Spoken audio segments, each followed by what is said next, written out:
안녕하세요. 전우의 기록입니다.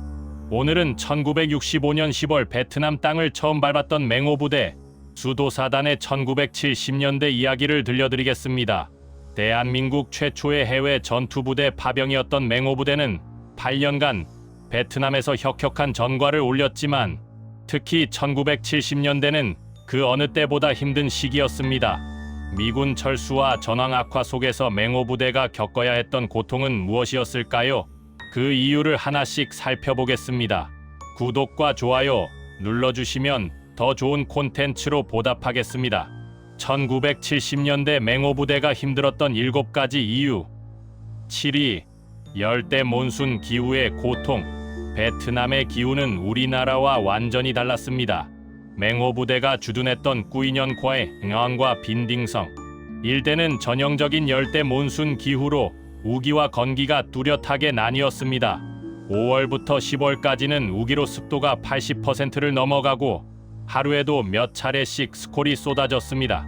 폭우가 쏟아지면 시야 확보조차 어려웠고 순식간에 물이 불어나 강을 건너던 부대가 고립되기도 했습니다. 장비는 끊임없이 녹슬었고 총기 관리에 특별히 신경 써야 했습니다. 군복은 마르지 않아 피부병과 무좀에 시달려야 했고 밀림 속 습기와 벌레들은 장병들의 체력을 갉아먹었습니다. 모기에 물려 말라리아에 걸리는 경우도 많았고 독충과 뱀에 물리는 사고도 빈번했습니다. 더욱 견디기 힘든 건 더위였습니다.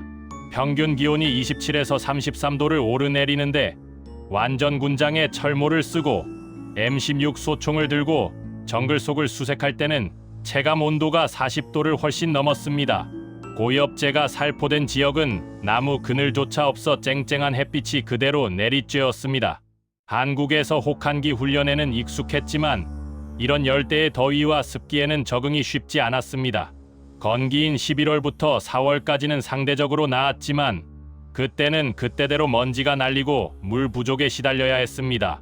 한국 군인들에게 베트남의 기후는 그 자체가 또 하나의 적이었습니다. 6위. 정글에서의 게릴라전. 베트남전의 가장 큰 특징은 정글 게릴라전이었습니다. 베트콩은 울창한 정글 속에 숨어 있다가 갑자기 나타나 공격하고는 순식간에 사라졌습니다. 적이 어디 있는지 알 수 없는 전쟁. 언제 어디서 총알이 날아올지 모르는 공포가 맹호부대 장병들을 24시간 긴장 속에 몰아넣었습니다. 앞에 보이는 농부가 낮에는 농사를 짓다가 밤에는 베트콩이 되어 총을 들고 나타나는 상황이었습니다. 부비 트랩도 큰 위협이었습니다.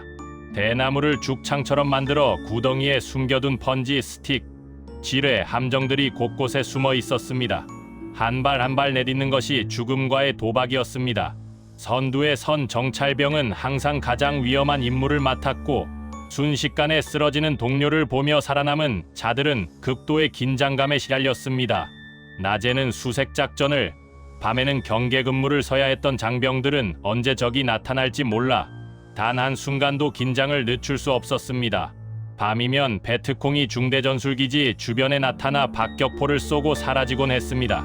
제대로 잠을 자지 못해 만성 피로에 시달렸고 극도의 스트레스는 장병들의 정신을 갉아먹었습니다. 다행히 한국군은 6.25 전쟁과 전후 빨치산 토벌 경험이 있었습니다. 최명신 장군을 비롯한 지휘관들은 산악과 정글에서의 게릴라 대응법을 잘 알고 있었고 이는 맹호부대가 미군보다 훨씬 적은 피해로 높은 전과를 올릴 수 있었던 비결이었습니다. 그러나 그럼에도 불구하고 게릴라전의 공포와 긴장은 결코 사라지지 않았습니다. 5위. 미군 철수로 인한 압박. 1970년대 들어 상황은 더 악화되었습니다. 미국 내에서 반전 여론이 들끓으면서 1968년 구정, 대공세 이후 미국 국민들은 전쟁의 회의감을 느끼기 시작했습니다. 1969년부터 닉슨 대통령은 베트남전의 베트남화 정책을 내세우며 미군 철수를 시작했습니다. 1973년 1월 파리 평화협정이 체결되었고 그해 3월 29일에는 마지막 미군이 베트남을 떠났습니다. 미국이라는 든든한 지원군이 떠나자 남베트남군과 한국군에게 전투 부담이 그대로 떨어졌습니다. 1972년 후반기부터는 맹호부대를 포함한 한국군이 미군보다 더 많은 병력으로 남베트남에 주둔하게 되었습니다. 참전국 중 가장 많은 병력이 남베트남을 지키는 상황이 된 것입니다. 미군이 제공하던 막강한 공중 지원과 화력 지원이 줄어들자 한국군은 더욱 힘든 상황에서 싸워야 했습니다. B-52 폭격기의 융단 폭격, 공중 보급, 헬기 지원 등이 현저히 감소했습니다. 미군의 첨단 장비와 물자 지원도 줄어들면서 작전 수행에 어려움이 커졌습니다. 전쟁터에서 동맹군이 하나둘 떠나가는 모습을 지켜보는 것은 군인에게 있어 큰 불안과 상실감을 안겨주었습니다. 미국도 이긴다는 확신이 없어서 떠나는데 우리는 언제까지 여기 있어야 하나? 이런 의문이 장병들 사이에 퍼지기 시작했습니다. 4위, 전황 악화와 북베트남의 공세 강화. 1970년대 들어 북베트남과 베트콩의 공세는 더욱 강해졌습니다. 1968년 구정 대공세에서 베트콩이 큰 타격을 입었지만 북베트남 정규군이 호찌민 루트를 통해 계속 남하하면서 전투는 게릴라전에서 정규전으로 변모했습니다. 1972년 춘계 대공세에서는 북베트남군이 대규모로 남침하여 치열한 전투가 벌어졌습니다. 1975년 춘계 공세는 더욱 강력했습니다. 탱크와 대포로 무장한 북베트남 정규군이 밀려오자 남베트남군은 속수무책으로 무너졌습니다. 한국군은 이미 1973년에 철수한 후였지만 철수 직전까지 맹호부대는 이런 위험한 상황 속에서 싸워야 했습니다. 남베트남 정부군은 무능하고 부패했으며 1960년대 후반부터 쿠데타가 반복되면서 통치력을 상실했습니다. 응오딘지엠이 암살당한 이후 4년간 10번의 쿠데타가 일어났고 정부는 국민의 신뢰를 잃었습니다. 농민들은 남베트남 정부보다 베트콩을 지지하는 경우도 많았습니다. 맹호부대는 남베트남군을 대신해 더 많은 작전을 수행해야 했고 책임 지역도 확대되었습니다. 푸캇 산악지대를 비롯한 광대한 지역을 소수의 병력으로 담당해야 했고 빈딩성 일대의 베트콩 소탕 작전을 계속 수행했습니다. 미군은 떠났지만 전쟁은 끝나지 않았고 오히려 더 격렬해졌습니다. 1973년 한국군 철수 전까지 맹호부대 장병들은 승산이 점점 줄어드는 전쟁의 최전선에서 피를 흘려야 했습니다. 3위, 동료의 죽음과 전사자 발생. 8년간의 베트남전 참전 기간 동안 한국군 전사자는 5,099명, 부상자는 1,962명에 달했습니다. 실종자 4명까지 합치면 총 16,065명의 인명 피해가 발생했습니다. 맹호부대도 수많은 전우들을 잃었습니다. 함께 훈련받고 함께 먹고 자던 전우가 어제까지 멀쩡하다가 오늘 총에 맞아 쓰러지는 모습을 지켜보는 것은 견디기 힘든 고통이었습니다. 박격포 공격을 받아 한꺼번에 여러 명이 쓰러지기도 했고 매복 공격을 받아 소대 단위로 피해를 입기도 했습니다. 부상자를 후송하려다가 추가 피해를 입는 경우도 많았습니다. 전사자의 시신을 수습하는 것은 가장 고통스러운 임무였습니다. 특히 1970년대는 철수를 앞둔 시기였기에 더욱 비극적이었습니다. 이제 곧 돌아간다는 희망을 품었던 전우들이 마지막 작전에서 전사하는 일이 비일비재했습니다. 귀국을 한 달 앞두고 전사한 전후, 제대를 일주일 남겨두고 박격포 공격을 받아 숨진 동료들의 이야기는 살아남은 장병들에게 평생 잊을 수 없는 트라우마로 남았습니다.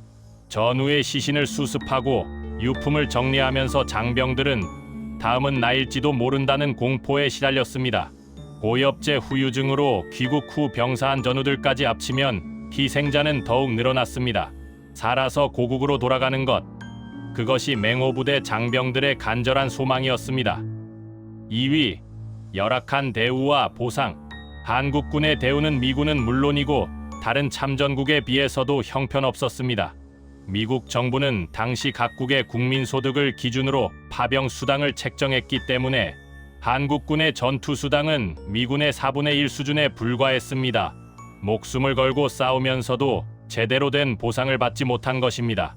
1965년부터 1973년까지 파병, 국군 장병들이 해외 근무 수당으로 받은 총액은 2억 3,556만 달러였고 이 중 82.8%인 1억 9,511만 달러가 국내로 송금되었습니다. 개인에게 돌아간 돈은 미미했고 대부분은 국가 재정으로 활용되었습니다. 경부고속도로 건설 등에 사용된 것입니다. 전사했을 때 받는 재해보상금도 극히 적었습니다. 당시 직장인 1년치 월급을 조금 웃도는 수준이었으니 가장을 잃은 가족들이 살아가기에는 턱없이 부족한 금액이었습니다. 미망인과 자녀들은 극심한 생활고에 시달려야 했습니다. 보급품도 제대로 지급되지 않았습니다. 전투 식량이 부족해 현지에서 구해 먹어야 하는 경우도 많았고 장비 수리에 필요한 부품도 제때 들어오지 않았습니다. 휴가를 나와도 돈이 없어 시내 구경도 제대로 못하고 부대로 돌아가야 하는 장병들이 많았습니다.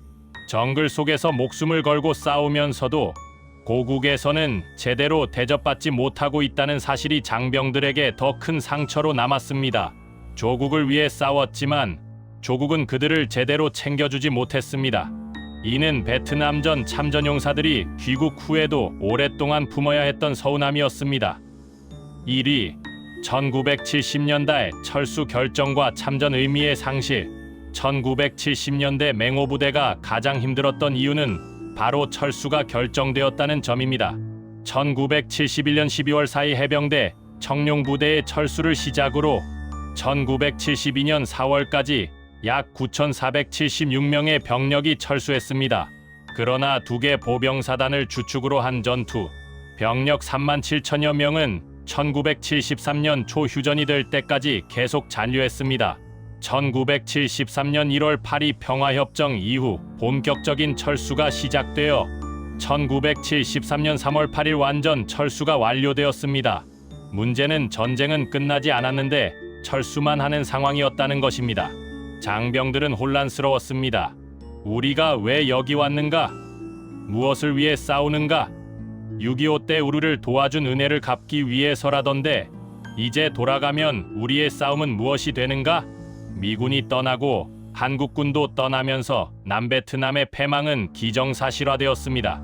실제로 한국군 철수 2년 후인 1975년 4월 30일 4.20이 함락되고 남베트남은 공산화되었습니다.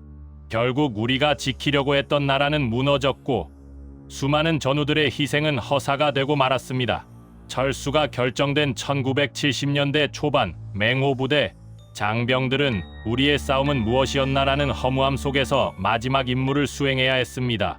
동료들의 희생이 헛되지 않기를 바라면서도 결국 패전국이 될 남베트남을 위해 목숨을 거는 것이 무슨 의미인가 하는 회의감이 들 수밖에 없었습니다. 그럼에도 맹호부대는 마지막 순간까지 군인의 본분을 다했습니다. 철수가 결정된 후에도 방심하지 않고 경계를 유지했고 작전을 철저히 수행했습니다. 1973년 3월 마지막 부대가 떠날 때까지 단 한 명의 추가 피해도 없이 무사히 철수를 완료하는 것이 그들의 목표였습니다. 이것이 전사한 전우들에 대한 최소한의 예의라고 생각했기 때문입니다. 8년간 베트남에서 싸웠던 맹호부대 장병들, 특히 1970년대 철수 시기에 복무했던 분들의 희생과 헌신은 결코 잊혀져서는 안 될 것입니다. 비록 전쟁은 한국의 승리로 끝나지 않았지만 그분들은 조국의 명령에 따라 최선을 다해 싸웠습니다. 베트남전 파병으로 한국은 경제 발전의 기반을 마련했고 군의 현대화를 이룰 수 있었습니다. 그러나 그 대가는 5천여 명의 젊은이들의 목숨이었고 만여 명의 부상자였으며 고엽제 후유증으로 고통받는 15만여 명의 참전용사들이었습니다. 우리는 그 희생을 기억해야 합니다. 오늘도 전우의 기록을 시청해 주셔서 감사합니다. 구독과 좋아요, 알림 설정 부탁드립니다.